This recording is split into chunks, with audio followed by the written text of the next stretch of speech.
باز هم در خدمت شما هستیم به اتفاق مهمانان عزیز برنامه که از یک سو کارشناسان هستند و از یک سو حضار پرسشگر و عزیزی که ما در خدمتشون هستیم. خواهش میکنم شما نبزید و من هم سلام میکنم به آیات حضار و حجج فیلمبرداران و علمای اتاق فرمان و همینطور خدمت حاج آقا فکتلا که حرف مف بزنی شروور تفدی میزنم دهنتو پر کار میکنم. اولین سوال رو کدوم یکی از دوستان طرح میکنن؟ بفرمایید از همین جلو آغاز بفرمایید سوال رو. سلام عرض میکنم خدمت جناب مهندسی و آقای جان نثاری. لطف میکنید بایستید که تصویرتون رو بهتر داشته باشم. ممنونم. اولین سوالی که به ذهن انسان میرسه، حالا همسن و سالای من بیشتر، اینه که اصلا تعریف گناه چیه؟ گناه در مکتب ولایت واسه خودش سلسله مراتبی داره. یه سری هستن های گناهن، یعنی کمربند مشکی گناهو دارن، مثل امام و مقام عظما. یه سری هستن حاصل گناهن، یعنی میوه گناهن، اونها مثل همین احمدی نژاد. یه سری هم مثل ما طلبه ها تازه داریم گناه در میاریم، یعنی تازه کاریم توی همین وادی گناه داریم تاتی تاتی میکنیم. مثلا همین حاجی فکتلا رو شما نشون بدن دوستان، حاجی فکتلا رو شما نگاه کنید، گناهندوده، گناه کده است. در هر صورت هر چی که هست گناه چیز توپیه، یعنی قانع کننده بود. فقط من راجع به این طغیان کردن میدونم که انسان رو اصلا عصیانگر آفریدن. حتی حضرت آدم که میره به سمت درخت و اون میوه ممنوعه رو میخوره، باز همین گناه و معصیت تعریف میشه. خب معلومه گناه تعریف میشه، معلومه که گناه تعریف میشه. ببین تو هر کاری کنی گناهه، بی خود سر خودت هم شیره نمال. بری سمت درخت گناهه، درخت بیاد سمت تو اونم گناهه، از درخت بری بالا گناهه، درخت بره بالای تو اونم گناهه، مگه اینکه تنفیذ حکومتی داشته باشی، یعنی امضای مقام عظما پاش باشه. الان همین شما دقت بفرمایید وضعیت آقای احمدی نژاد هم نگاه کنید، خب گناه کرده، هم ولایت در درگاه بلند بیت خودشون پرتش کرده پایینشون هم با مخ الان اذیتش این صورت. خب سوال بعدی خواهش میکنم.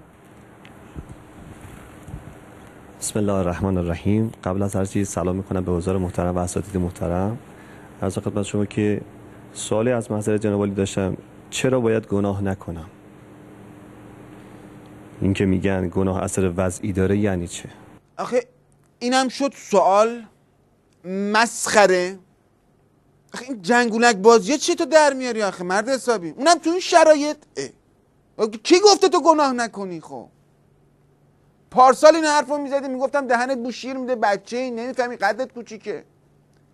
الان که به خاطر یارانه ها گاز جهنم هم قطع کردن، خب آتیشی دیگه در کار نیستش که. نه آتیشی نه آتیشی، راحت گناهتو بکن، خب کارتو بکن، میتونی راحت گناهتو بکنی. اما این که میگن اثر وضعی داره، خب داره، هم اثر وضعی داره هم اثر وزنی. اثر وضعیش اینه که خب وضعت توپ میشه، وضعت خوب میشه، گناه رو میکنی بشین ترکم بریم ما هم دیگه سفرهای وستانی و دیری بیری و فلان و اینا برو. اثر وزنی داره، یعنی چی؟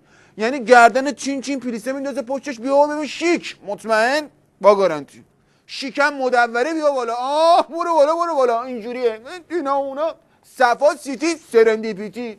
تشکر میکنم. سوال بعدی. به نام خدا، با عرض سلام و خسته نباشید خدمت کارشناسای محترم.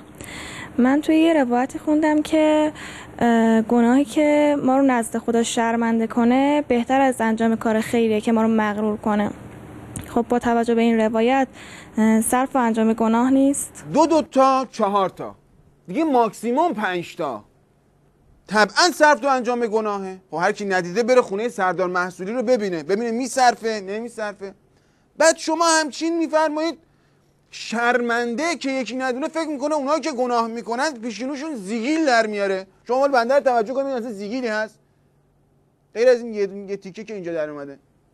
خب آدم یه دفعه میکنه شرمنده میشه، 2 دفعه گناه میکنی شرمنده میشی، بار سوم خود را دستت عادت میکنی.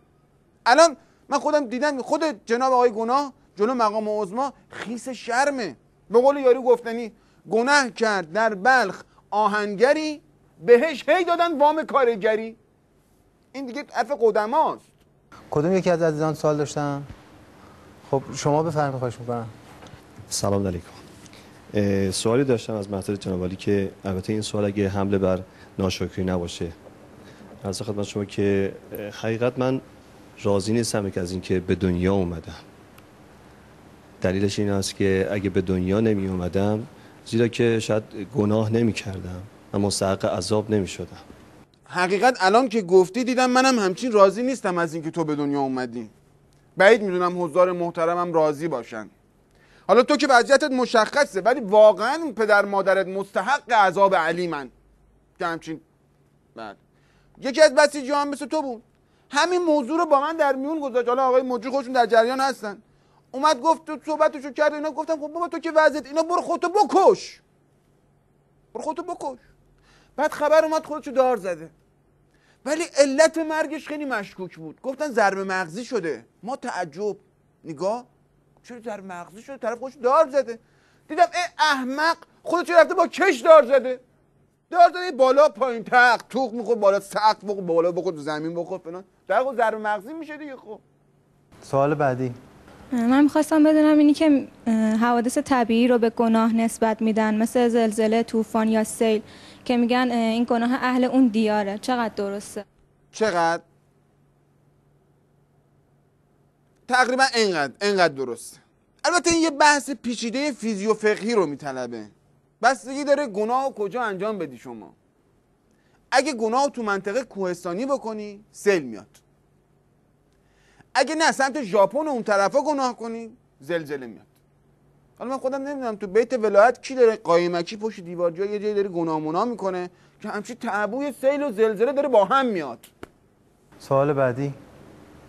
آیا عذاب‌هایی که خدا و پیامبران برای گناهان وعده دادن خیلی زیاد نیست؟ مثلا برای گناه 1 ساعته 1000 سال عذاب در جهنم، آیا این منصفانه است؟ چی؟ 1 ساعت گناه کردی؟ بعد اومدی تو این برنامه صاف تو روی من وایسادی داری اشاعه منکر میکنی؟ بعد میگی چرا 1000 سال جهنم؟ بابا اون موقع که گناه میکردی ساعت رو نگاه نکردی؟ بعد حالا اومدی طلبکار 1000 سال جهنم ما شدی؟ دیگه الان نه راه پس داری نه راه پیش. عین اون وضعیت مقام عظما که نه راه پس داره نه راه پیش. این آدمی میمونه که رو اره نشسته باشه، نمیتونه بره رو پس، نمیتونه بره پیش. دوستان خوبم، بیاین خدا رو بیش از این منتظر نگذاریم. همین الان از راه دلمون توبه کنیم و به سمت او پرواز کنیم. آره شما میخوای از همون طریق دلت پرواز کن، برو. من حاجی فکتلا میندازم این کوچه پشتی میام، یه وقت تو هوا هم دیگه نخوریم.